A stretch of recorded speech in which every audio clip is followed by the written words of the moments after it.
The following podcast does have an explicit tag, and boy, have we earned the right to use it.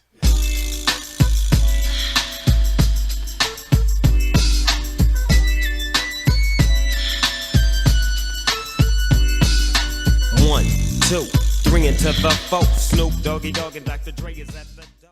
You're listening to Not Another Atheist Podcast, the Ramble Without a Cause podcast that breaks down issues in the secular humanist community and tries each week to push the limits of the explicit tag. I'm the polite Canadian Keith, and joining me as always is the New York bound and bitchy, born and bound bundle of sass and attitude, Jen. Thank you for joining me, Jen. Whatever, I wasn't doing anything else. So. No, but Jen Shop apparently is taking me on a tour of her house. Yeah, I put the cat in the bedroom because he likes to run out the door. So I stepped out to smoke, and I didn't want to fight him at the door because I got into a fight with a cicada tonight. So, for those of you who do not know, I am fucking petrified of cicadas. And this thing was like noted. This thing was like screaming and bouncing everywhere, and like I cut my foot trying to run in the house. Good. Is it one of those weird years where they all come out of hibernation? Yeah, and they all love to sit at my all door. At once? Yeah, like all at once. Yeah, well, shit. I'm guessing. Yeah, I know that there's the 13 and 17-year ones, and every so many generations. And whatever. Yeah, and every so often it's just they all come alive at once. I went to take the trash out, and one flew in the house, and I wouldn't go. It went into the bedroom, so I shut the bedroom. I kicked everyone out of the bedroom. I threw a cat in there. I shut the bedroom door, and I wouldn't let the cat come out until it escaped. Oh. Like nobody was sleeping. Well, it's okay. While you were busy dealing with smokes and cats and more giant cats, I was busy dealing with plumbing that apparently was designed by somebody who doesn't understand what plumbing is. So that's fun. Speaking of cleaning someone's pipes out, we have an announcement here at Not Another Atheist Podcast.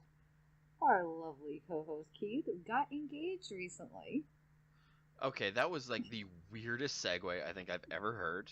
And not once have I ever tied cleaning pipes in any of the actually, I'm going to clean your pipes because they need to be cleaned, or that, baby, I'm going to clean your pipes. I've never heard those tied to the whole idea of marriage. We must congratulate Keith and his wonderful, beautiful soon-to-be bride, Ashley, who are finally giving me a reason to come to Canada. Finally?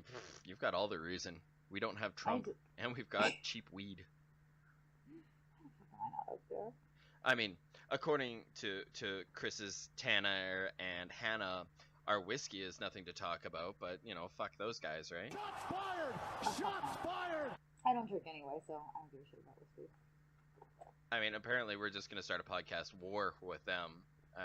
We'll know when they listen to this because they'll say something to us about it.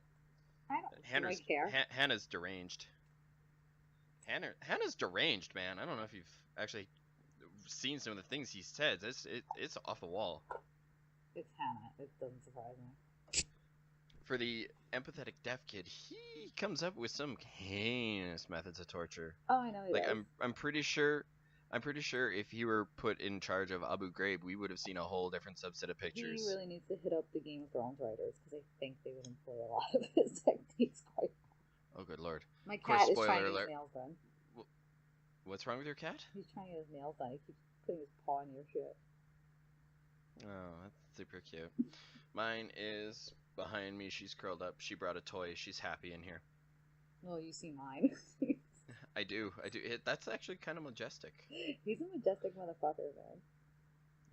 Cats. For those of you who do not know, we call Sam the Winterfell cat because he is huge and woolly and white and gray, like Winterfell in Game of Thrones. And I mean fucking huge. He's got to be like 23 pounds, huh? 20, maybe 25. How big is yours? Fantastic. Boo? How much is Boo weigh? I think she's only like 12, 13 pounds. Oh, she's a tiny little thing. Teeny baby. Well, it's hilarious because you look at her when she's just kind of laying there, and right now her fur is growing back. We haven't had a chance to get her back into the groomers Yeah, again. I know, you guys. But I gotta do that. Yeah, we're lazy. lazy. Just make life so much easier. But when she's all like furry and, as we like to call her, floofy, she looks huge. And then you shave it all off and you go, oh my god, there's this tiny little adorable former furball. Cats with And I haircuts need are to give hilarious. a shout out to a mutual friend of ours for reminding you that you have to record tonight. Mr. Keaton. Whoops. Oh, that guy? Yeah. That's fine. Mr. Legendary Beard Man.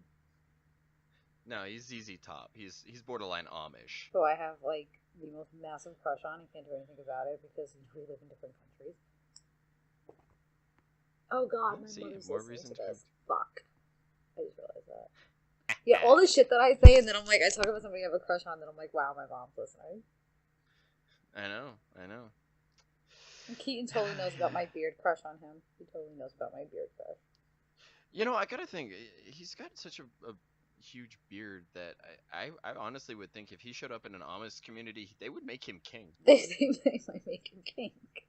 Yeah, they'd be like, you have the biggest beard. You are King Amish. I don't know how that works. I don't know what perks there are.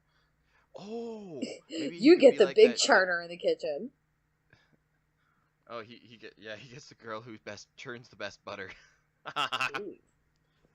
He gets the big cow. Get it? Because it's like big hand jobs. He gets the big cow and the most profit from the fireplace sales. You gotta admit though, those like the Amish furniture, that's some fucking good quality shit.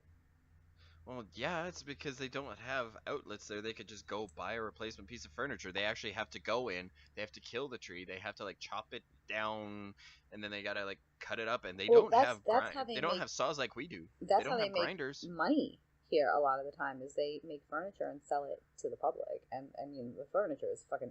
The quality's insane. It's beautiful. It's Probably expensive. for a grotesque markup. It's expensive, but you can't beat that kind of craftsmanship, though. Oh, right. You meant in the sense that you can't actually, top that. I mean, yeah, you can totally beat their craftsmen. I mean, come on. They're Amish. They don't watch MMA. They don't know what that is. I can't with you. I fucking can't with you. I really can't with you anymore. I'm done. Yeah, I can't with me either. That was bad. I think I that need was to drink really more. bad. Hang on. Yeah, you really need to drink some more. I'm sitting here Okay, cutting before tiny I really... little pieces of fiberglass. The fuck is that for? It's a fiberglass wrap. You put it on your nails to strengthen them while you're growing them out. So like you put tips on and then you put this on to make sure that the tips stay on. And it's breathable, so it lets your natural nail grow out underneath it without a lot of damage. But it's fucking painstakingly slow to do. Fascinating. So, not much for news for this episode. It's probably going to be a bit of a shorter episode. How much more guys, can we really fucking talk about Trump and Clinton? I mean, really, how much? Like, I'm at the point they come on the news. Clinton or Trump. Oh, like they come up on the news and I just turn it off at this point. I'm like, I can't deal with this anymore. Although, go ahead, do your story because I have a funny one about Rudy Giuliani. But Oh, you go right ahead because I'm enjoying this. Rudy Giuliani, what are you enjoying? What are you doing? Prepping our news story. Ah, okay. Rudy Giuliani, who was the mayor of New York City during 9/11, came out today. Hold on, give me a second to pull up the actual quote. I'm just measuring this piece of fiberglass here. Measure, good to go. Yeah, it's not like she's got priorities or anything. Fuck you, my nails gotta be pretty, asshole. You have 2 years. What? You have 2 years. Oh, they're gonna be done then, too. Okay. Rudy Giuliani, 9/11. God, I need to fucking factory restore my phone. This thing running slow as fucking balls right now. The joys of editing. The people won't have to sit through all these. Rudy Giuliani claims there were no terror attacks on U.S. soil before Obama took office. Now, this is the man. Sorry, my brain just blanked. This is the man who was mayor of New York City during 9/11, who was downtown and ran from the falling towers and hid in a building during 9/11. Which was, I can't remember what year Obama took office now. Count back 8 years, people. But George Bush was in office at that point. Oh my god, he actually fucking said this. Yeah, he said it. I am in shock and awe. That there were no terrorist attacks on U.S. soil before Obama. The mayor of New York City on 9/11. Oh, apparently he claimed that there had not been any successful radical Islamic terrorist attacks Yes, in the United yes, States. okay. Sorry, I paraphrased. Excuse the fuck out of me. So but... what the fuck was Al Qaeda? What was the Taliban? A test run? They sure as shit weren't Hindu. A test run? Then again, this is coming from the man that literally married his first cousin, so, I mean, yeah. Gross. No, I'm reading this from CNN, that. but yeah, holy shit. Oh, He no, literally I did married not. his. I think his first wife was his first cousin or something. Like he went real deal Italian on that shit. Yep. Oh, hang on, I have the video sitting right here. This just popped up. Yes, sir.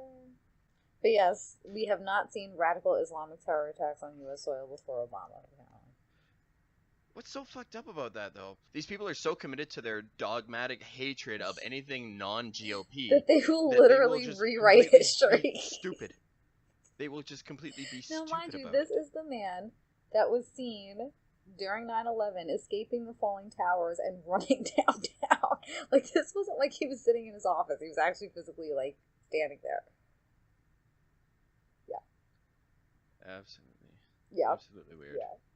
Yes, sir. And the fucking social media is having a fucking field day. Field day with him right now. Oh, I don't fucking doubt it. That's insane. Absolutely fucking insane. Mm-hmm. This is why I'm seriously considering Calgary over New York City. Do it up. Really? Okay. You guys are, like, really open. You would really welcome me with open arms like that? Like, really? That is so awesome. That is so fucking... Hell yeah. Boss. That's some boss shit. So currently trending on Twitter, or at least it was a while ago, is the hashtag Make America Brannigan. For those of you not in the know, like there was me. a genius out on the internet who actually took Donald Trump quotes and used them as captions on pictures of Zap Brannigan. Zap Brannigan, of course, was the character from Futurama. Right. He, sorry, I'm really working hard to try to stall here so I can do this properly, but I am failing miserably because I'm not that good at multitasking. Alright, so it's Captain Zap Brannigan. And I'm more concerned about my nails and Keith stalling. Right? So he is the egotistical military officer for the Democratic Order of Planets and the Government of Earth. Basically, he's the most narcissistic and incompetent depiction of a military leader, which, you know, right. Probably not too. He's pretty much Donald Trump in cartoon form. Well, and that's what makes it so perfect. Well, fast forward a couple of days, and Billy West, the guy who voiced Zap Brannigan, as well as many, many other characters, right. He's been on a lot. Yeah, he did. He also voiced Fry. He did Farnsworth, Zoidberg. You know, the good guys. What he did was he actually recorded himself doing some of these quotes. Absolutely hilarious. Twitter handle is @TheBillyWest, all one word. I will have it linked because, oh my god, everybody needs to hear this. I've got to check this out. Oh, you really do. Some of these they're just some of the most brilliant things I've ever heard. And he does, of course, being, the voice of Zap Brannigan, it's perfect, but... Because that's how you're reading them, yeah? Well, the funny thing is like, I found the captions like a week ago, like all superimposed on Brannigan, and I'm sitting there and as I'm reading these in Brannigan's voice, I'm going, oh my god, these are like perfect for Brannigan. They are so narcissistic. So let's read some. Keith is like, he's totally reading right now, and he's like totally spaced out. It was like, that was awesome. I'm actually not reading. Keith temporarily left planet Earth, like, oh, ladies and gentlemen. Ladies and gentlemen, Keith temporarily left planet Earth. I haven't even smoked anything today. That's wild. No, I pulled up his Twitter page and all of a sudden one started playing and I'm sitting there going, Keith seriously left the planet. Keith was on Venus for about 3.5 seconds. You leave Venus out of this, all right. And that's why I don't watch a lot of TV anymore, is because I think I can do voices. Thank me, the operative word here, ladies and gentlemen. Oh my god, if you start doing voices at your wedding, I will beat the shit out of you in the middle of your reception. I will fucking beat your ass. I will get up and start beating you with a champagne bottle. Note to self, I'm not having champagne at my wedding. You better have an open bar. If you do not have an open bar... I can't have an open bar. I have alcoholics in my family, and I know what they're like. All the more reason. Damn it, we need stories for Reddit. I know who's gonna be at my. I have a good idea who's gonna be at my wedding. There will be plenty of stories. Yay! I haven't been to a dysfunctional family wedding in like years. I can't wait. Great. Keaton has informed us that he is going to build his own stone mill when he takes over as king of the Amish. Motherfucker. Excellent.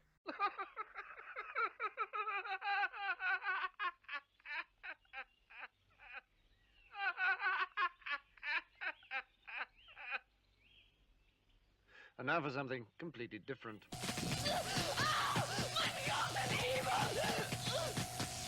So, like I said, we really didn't have a lot for news tonight, but what we do have now is we have gone back to one of our favorite blog websites. Biblical gender roles. You're reading this while I have sharp objects in my hands. You realize this, right? There are worse things in life. Yeah, so the reason I was bored and online, and I decided to check it out. Check out the website, see what type of crazy they were talking about today. And the most recent article is from about 3 days ago. Oh, it's fresh. It's called "Do Christian Wives Have to Submit to Bondage and Sadomasochism Requests from Their Husbands?" Oh, that's why I picked this one. Peach egg. I'm already liking this. So it starts off. It's got just a picture of like some general knots up against skin, whatever. It says, "Are BDSM and Christianity compatible?" I am inclined to default to no on that one, but okay. Well, if anybody's seen the crucifixion, we know that Christianity loves pain. But anyways, you know what they're about. Well, no, it's Catholics. The more you suffer, the faster you get into heaven. If that's the case with my kink, then shit, I should be there in about 0.3 seconds. Fantastic. So they introduce it with a question, and they preface the question with a section from a letter that the guy received, who apparently calls herself Olivia. It starts off regarding his 7 ways to discipline your wife, which was an article that I was hoping to use, but fucking Dave. To all our listeners named Dave, fuck you. So, the question is the refusal to participate in BDSM activities as a form of sexual foreplay the same as sexually denying one's spouse? So they talk about what BDSM is, and they cite the great resource known as Wikipedia. Well, I'm sure they didn't go into like the full scale of what BDSM is, and if anyone is curious, I will be more than happy to answer any questions that you have. Well, the definition for bondage that they have, allegedly, they got this from Wikipedia, where it says, bondage is the practice of consensually tying, binding, or restraining a partner for erotic, aesthetic, and or somatosensory stimulation. Rope, cuffs, bondage, tape, self-adhering bandage, or other restraints may be used for this purpose. Self-adhering bandage is a son of a bitch. I've never used those. Yikes. Never again. Maybe we should have had Jeremy come in for this. I think he's kind of an expert on this shit. Really? I did not know that. I don't know. I think he is. I'm pretty sure he's into some wildly kinky I thought stuff I was that the expert makes on BDSM and masochism and shit like that. I thought that was my job. Well, I mean, you do this podcast with me, so you're already an expert in masochism. Yeah, that's the truth. Oh! Anyways. So, the article continues saying, bondage itself does not necessarily imply sadomasochism. Right. Bondage may be used as an end into itself, as in the case of rope bondage and breast bondage. Right. May be used as a part of sex or in conjunction with other activities. Yeah. Common reason for the active partner to... Sorry, I'm really just trying to summarize what they're writing here. A common reason for the active partner to tie up their partner is so both may gain pleasure from the restrained partner's submission and the feeling of the temporary transfer of control and power. That sounds about right. Yeah, so I guess that's actually a very thought out Wikipedia explanation. I kind of like that. Well, we can thank Wikipedia for this because let's face it, Wikipedia is whoever at least wrote vetted that by for people Wikipedia who know what the fuck they're talking that was about. Fantastic. Yeah, really. Wikipedia, you the real MVP. So, their summary of what BDSM is. When one person consensually allows themselves to be tied up and possibly punished by another person, and may even endure physical pain either for their own pleasure or for someone else's pleasure. BDSM may or may not be used as foreplay for sex. So then he gives us Olivia's dilemma here. His summary really, nothing too crazy about that, I don't think. No. I mean, that's a pretty worn down. Yeah, that's about right. Yeah. So apparently, BDSM is not always sex. No, it's Right. not. Sometimes it is for the aesthetic, which they said, which is great. Right. It's not that word Kudos for- aesthetic. I've never heard the term aesthetic be used for it. I'm still kind of stuck on that. Yeah, I remember years ago when I went to the sex show in Calgary. You guys have like a whole sex expo? Yeah, oh yeah. Why am It's I called not Taboo. living in fucking Calgary? Yeah, Damn it. It's all across Canada. It's just an expo where you get a bunch of different, merchants together. They sell toys, outfits. There are seminars. I don't know if you know who Dr. Jess is. Yes. Yeah, she's the last few times I've been there, she's run like workshops on oral sex and God anal damn it. and yeah, oh yeah. Well, anyways, they always have what's called the dungeon, which is they make no bones about it. This is where they do the BDSM. And I was the seventh wheel with 3 couples. Well, the girls went their way, and we guys ended up going a different way. Because I guess the girls were buying stuff for their men, tee-hee-hee, and all that, and they didn't want the guys to feel intimidated by vibrators. And so How many the times guys have and I I, come across that? Right?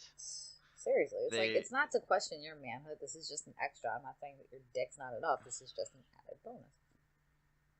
Guys, if you look at porn and you get upset that your girlfriend has a vibrator, you need to rethink your life choices. Seriously, I never understood this. It's like, I've seen guys get totally fucking crazy about vibrators and dildos and anything not the 1970s white, you know what I'm talking about, itty bitty tiny beginner dildo. And even a virgin can use it, it would be fine.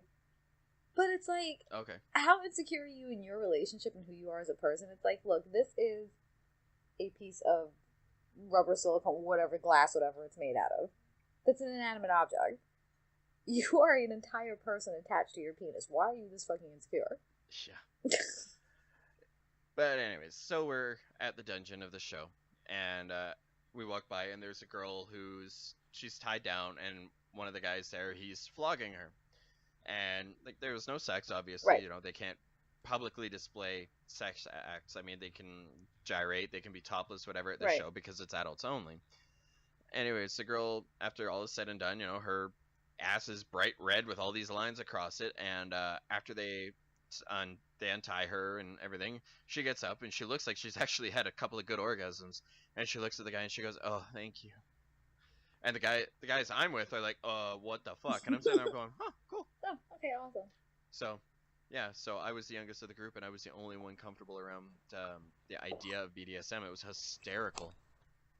Well, it's come with the whole 50 Shades thing.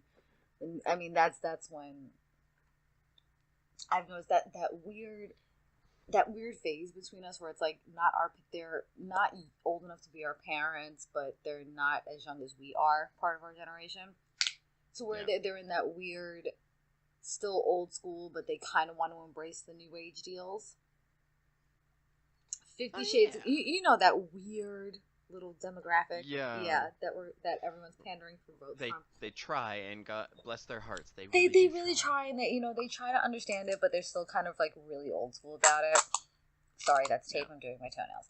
But like when 50 Shades of Grey came out, like every one of these women wanted the shit kicked out of them, and I was like, I mean, granted, 50 Shades of Grey is the absolute worst example of what a dom sub relationship is, because that wasn't a dom sub relationship, that was stalking and manipulation. But the fact that it opened up a generation of what would normally be vanilla housewives up to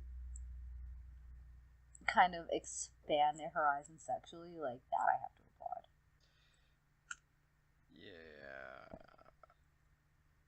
But yeah, no, you're right. So, anyways, I guess we got a little off the beaten path here. So let's get back to BGR. So, according to Olivia, Olivia. her husband. Sorry, every time I hear that name, that's exactly what I think. Olivia, like every time. Olivia, darling. Anyways, so apparently, according to her husband says that her unwillingness to submit to his desire for BDSM is sexual denial, and she's not fulfilling her Christian duty for not doing that for him. Very gray area. I like this. Which it is tough, and it is part of the reason why I say that, sex is a lot more important than people are willing to give it stock. I mean, if one partner is completely sexually unsatisfied in a relationship, then there's not going to be a lot of happiness, and that's why I think waiting for marriage for sex is bad. I think that, and I hate to say this, but I think that's the reason for a lot of divorces. Is, you kind of, when you first get with somebody, we all know the sex is like, holy crap, and you do all sorts of weird, kinky shit. You know what I mean? Because it's new and it's fun to experiment with. But then you've been kind of like the first time I asked Ashley to shove a tennis racket up my ass, she was like, "What are you doing?" And now she's like, "Hey, let's get the tennis racket." Like gummy bears? And now she's like, "All right, well, here are the Mickey Mouse ears and the hungry hippos. Let's get this shit going." I bought more lube, and they figure out things that worked for them in the beginning of the relationship they loved, and it kind of became mundane. And I know, at least with me, when the sex starts to fall off and I'm no longer sexually compatible with somebody, I start to resent them. And then it's like, for the relationship, But people get this hang up that, well, you shouldn't end a relationship just because sex. Well, I'm sorry, sex is very much a part of our lives. I mean, both people need to come to the middle and be able to say, all right, well, this is what I want, this is what you want. Well, how can we best, make up for the differences between? Exactly. And you gotta respect your partner, and you have to be willing to experiment within your own boundaries as well. Precisely. That's why I want to tell Olivia, hey, honey, put a blindfold on and let him shove something up your ass. You never know, you might like it. Well, according to her, she's tried it a few times to see if she could, and she hates it. Okay. Which, again, it's not a thing that's for everybody. Yeah, it's not for everybody. That's fine. Yeah, I think... I'm not gonna go through every minutia of the letter because that's not the whole article. But to me, this is something this is something that should have been discussed before marriage. And BDSM is not sex. You don't have to have sex to engage in BDSM. So this is something that, to me, they could have experimented with before marriage, because they technically wouldn't be violating the sacred act of fornication. You know what I mean?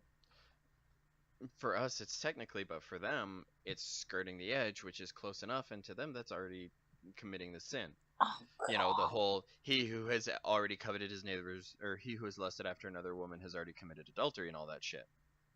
So it's really black or white. It's either you did or you didn't, and if you kind of did, well, you fucking did. There's no gray area with this, and that's why I strongly disagree with the whole idea of waiting for marriage for sex. Right, so do I. Unless both parties understand why, and both parties can be open and honest and say, look, this is what I'll be looking for, blah, blah, blah. But even then, once you start having sex, you never know. One person might enjoy being peed on. The other person might be into autoerotic asphyxiation. And if you're not willing to come together... I learned that I was into BDSM... Right. I learned I was into it a few years after I started becoming sexually active. So I wasn't aware... Bingo. That this is something I would have liked until I was exposed to it by an ex who did it in the most loving and gentle and paced out and understanding way. I had a very positive experience my first time, and that's how it's supposed to go. I know, it was. I was like so spoiled, and I am a bedroom only. I don't let it bleed into regular life. But he was like, he showed me what he had, and he explained to me that he really cared for me, and this is something that he's into, and he wanted to know if I had tried it. I said no. I was curious about it, and I'm like, you're being so understanding about this that sure, I'll try it. Come to find out, fucking loved it. Like, I had a really good introduction and experience into the lifestyle. Warm fuzzy feelings, warm fuzzies. even if you don't, and you come to find out it's not really your thing, at least having that positive experience. Right, exactly. So, and he wouldn't have been upset if I was like, look, this isn't what I'm into. Is there something else that we can work with? You know what I mean? Yeah, and that's just the understanding nature of the dominant, right? The true dominant. And persona, when the bedroom door closed, there went the dom sub relationship. It was very even, and that's something that we had discussed at length before anything happened. Like what level of comfort I would be with him, what level of comfort would make him happy, blah blah blah blah, whatever. If only more people could be so fucking mature. I know. So the blogger responds, first off saying requests for BDSM can't come from, or doesn't always come from husbands. Sometimes it's from the wife. Right. Because women can be into it too.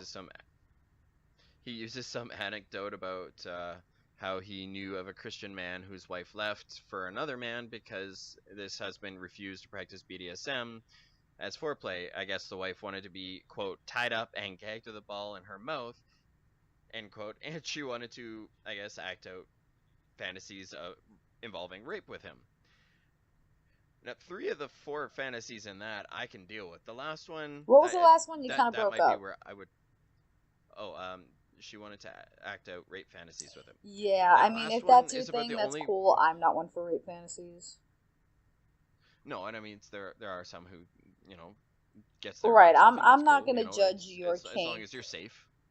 I'm not going to judge your kink as long as it's, consenting adults and it's completely consensual and it's, it's type of shit. But there's no animals involved. There's no children. No actual rape going on. Shit like that. But it's just rape fantasies just are not my thing. And that's what the safe word's for. But I digress. So the question has been asked, how should a Christian husband or wife respond to requests for BDSM from their spouse? So, of course, being biblical gender roles, they look to the Bible to determine that Christians should not seek pleasure through bondage and pain. Quotes, what is this? 1, 2, 3. Yeah, quotes 3 Bible verses discussing the ills of pain and how bad bondage is, and that's really just him doing a stupid fucking word game. But no Christian ought to take pleasure from being bound or binding someone else. No Christian ought to... typo. Ought to take pleasure from causing themselves pain or causing pain to others. I call bullshit because I have seen the hatred that they spew and masturbate. Yeah, but I kind of have you ever seen those like hardcore Latin sects where they like whip themselves as punishment? Only in, what the hell was that god awful Dan Brown movie? Da Vinci Code. Yeah, okay, well, you know what I'm talking. But like this is something that went on like during the Viking era. This is what like Christians were really fucking hardcore about it like that. And I'm sitting here like, you're supposed to do this as a repentance type of deal. You're not supposed to enjoy it, but you can't fucking tell me that sitting there voluntarily whipping yourself for Christ doesn't involve some fucking kink to it. Yeah, well, I want to know how many of those men beat the fuck out of themselves with a whip and then went and instantly fucked their wives before they went to bed. So if you're going to sit here and tell me, oh, it's repentant, you're not supposed to get joy out of it, bullshit, because a human body will physically stop itself from inflicting too much pain. Mm-hmm. You don't like that shit, you're not going to keep going. Or you're not going to do it hard enough to really be repentant about it. Oops, tee. No, it is just another form of masturbation, really. Mm. Yeah. But, anyways. Religious and prayer masturbation, but masturbation. No, you know how it goes. So, apparently, Christians need to embrace liberty and healing, rather than seeking enjoyment through bondage and pain. So they should seek freedom and healing for both those and those around them. They quote more Bible verses. Only whip yourself for the Lord, not for your husband, ladies and gentlemen. But what if somebody is screaming, oh God, oh God, oh God, oh God? I'll have what she's having. Oh God. Oh God. So Sounds like a good there's night some- I haven't had in a long time. So kink enthusiasts, there's some good news. When the blogger talks about Christians not submitting themselves to bondage for sexual pleasure, not talking about they say that they're not talking about a wife playfully taking some clothes and tying her own hands around the bedpost or using fluffy handcuffs that she can easily get out of. No, those are playful things, and he provides links. It's still bondage. What the fuck? Oh, but there's a warning about how the images on Wikipedia regarding BDSM are graphic, so that's fun. How graphic can Wikipedia really, right? Kind of graphic. Maybe it's PG 13, 14A type stuff, but Ooh, thrilling. yeah. I'm so beating off to this later. So, this is an interesting twist. So, he says, I am not sure if this may be the case with Olivia, but if your spouse refuses to have sex with you unless you engage in BDSM foreplay, then it is they who are in fact sexually denying you. Whoa! But so, and he Mind says, fucking if this is the blown. case, he says if this is the case and you're the husband, follow his 8 steps to confront his wife's sexual refusal. And I didn't know this was an article. This is going to be interesting. Apparently, he wrote another article called 4 Steps to Confronting Your Husband's Sexual Refusal. I'm gonna have to give that a read later. Oh, we are doing that the next show. Yeah, no kidding. Apparently, that's gonna be in episode 33. So apparently the recommendations are to get counseling for people who have BDSM fetishes. Go seek out a biblical Christian counselor who can help overcome Who will these tell you to sinful only whip desires. yourself in repentance for the Lord. Yeah, even if you're whipping yourself during sex, saying, "Oh God, please forgive me, please forgive me." And I mean, can you Maybe get that's off the on a loophole. technicality for that? Have you not ever dealt with religion before? They live on technicalities. We can actually do this on a technicality. Just say you're whipping yourself for the Lord, when in fact it's really BDSM. Screaming, "Oh God," during sex. I mean, I guess that could work. Yeah, it's all in all, it says that you're not supposed to punish your wives because they won't engage in such a perverse activity. Oh, what the hell? I'm seeing something about oral sex here. Ooh, that was a big jump. I know. Oh, yeah. So apparently, Christian husbands should not punish their wives for not doing certain things like wear lingerie, act in sexy ways, or perform oral sex. So that's nice. That's that at least women don't have to do those things. Well, it's but considered only sodomy because to they give can oral be... sex. Bingo. So what may have seemed nice is not. Yay! Well, what if they use an oral dam? Still oral. Still the act of sodomy. It does not. Yeah, I it guess is if se- it you is can't use a sexual condom for pleasure. sex. It's sexual pleasure without procreation. Therefore, it is sinful. Well, hot damn. So apparently, yeah, Christians just don't like BDSM because it's not done for the Lord. It's done for pleasure, and we all know if it feels good, stop. Yes, if That's it feels the good, mysterious you must 11th stop commandment it. that everybody forgets. So is that the what we if it feels good, stop because the Lord says no? In all honesty, there was a comedian years ago who just said, "I'm Catholic." Basically, the Catholic religion, it says if it feels good, stop. So that's kind of where I've had that mentality. Now I remember why I left Catholicism. Yeah, well, that and the fact that the snacks kind of suck. They're a little bland, but you get wine on Sunday morning. None of the masses I've been to. Really?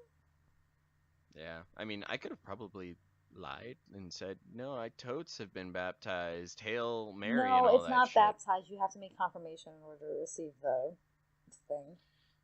The Eucharist? Yeah, that thing. I go to church. What's up?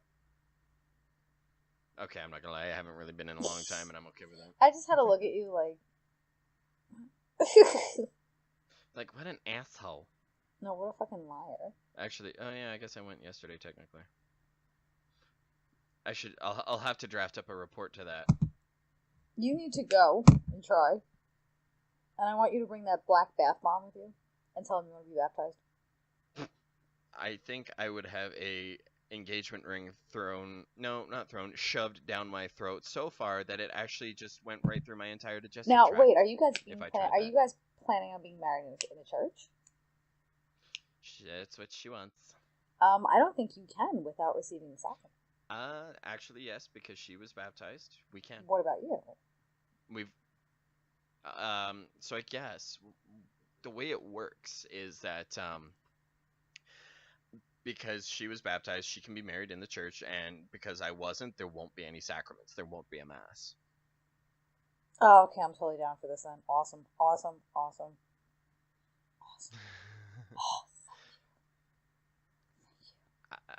Jen, I'm happy to help. Thank you. Because if I have to sit through a fucking wedding mass, I'm gonna beat the shit out of somebody. Oh, I went to one a few years ago. It was a combination of Filipino as well as Ukrainian Orthodox. Plus, they did the math. Math? They did the math. They did the maths. Maths. Yeah, they did the maths. They added and subtracted and multiplied and divided. And... No, they did both, and it was like 2 hours long. No. I was like, no, thank you. Like, don't get me wrong. I offered to be baptized for her just to, give her the wedding she wants, but she said no because it wouldn't be genuine, and I respect that. You know what? Thank you, Ashley. I'm going on the record now. Thank you, Ashley. We respect the shit out of that. Thank you. I fucking love her. I fucking love the fuck out of her, man. Yeah, so does everybody else. It's good to know I'm replaceable. You are. You absolutely are. We are, and remember that when you're feeling fucking ballsy. I think on that sad and dreary note, we're probably going to wrap this up. It was a nice short show, because, been fucking busy, and had to get something going, because, we got back to school season here, so... Yeah, back to school. So, if you listen to this, we want to thank you for toughing it out with us. 45 minutes of your time. You wasted a good chunk of your day just on us, and we appreciate that. We had an amazing show. Yes. Did you like that? Did you like the way I made fun of Christopher Tanner there? We had an amazing show. We had an amazing show with amazing segments and an amazing chat. I mean, we got nothing but love for you, Mr. Tanner. Don't mind us. God, I rather gotta quit drinking. Really? Apparently. All right. You get too sweet. Oh God, please don't drink at your weddings, and you're gonna be all sweet and bushy, and then I'm gonna literally have to puke on your cake. Rude. Seriously, if you get all, oh my God, I love everybody. Oh my God, she made me. I'm gonna come up to your little fucking table. I'm gonna puke right up. You better not have that fucking table either, where it's just the bridal party. Like, look how fucking important we are. No. What? No head table? The way I always liked it instead of a head table, because I always felt like, say you have a groomsman but his wife is not in your wedding party, and it's kind of rude to me to make them sit apart. Do have like a bunch of round tables for like the regular guest, and then your table, the head table, is like one long table in the middle where they can like sit with their. So everybody can see us. But like you're in the middle of everything, but like your wedding party can sit with their spouses, and it's a little more informal than a head table. Sounds like we have things to discuss. Let me hook up with Ashley. We'll bang out this wedding. Jesus we'll make Christ. It a shed wedding. On that note, I want to thank everybody for bearing with us and listening to us. Thank you. Good night. Good night. The Not Another Atheist Podcast experience is run by Jen and Keith. If you wish to contact the hosts, please write to nehehp@gmail.com. They can be found at facebook.com/Not Another Atheist Podcast, or search Not Another Atheist Podcast on iTunes, Stitcher, and Google Play to subscribe and leave reviews. Sam. That's a cat's ass that I just got to see. Cats are assholes. We didn't start this war, they did. Oh, man. I am gonna have a lot of editing to do at this point. You're like, wait, what? He said, wait, what? I don't know, I'll watch it later. Anyways, baby, I'm gonna clean your pipes. I'm so beating off to this. Hang-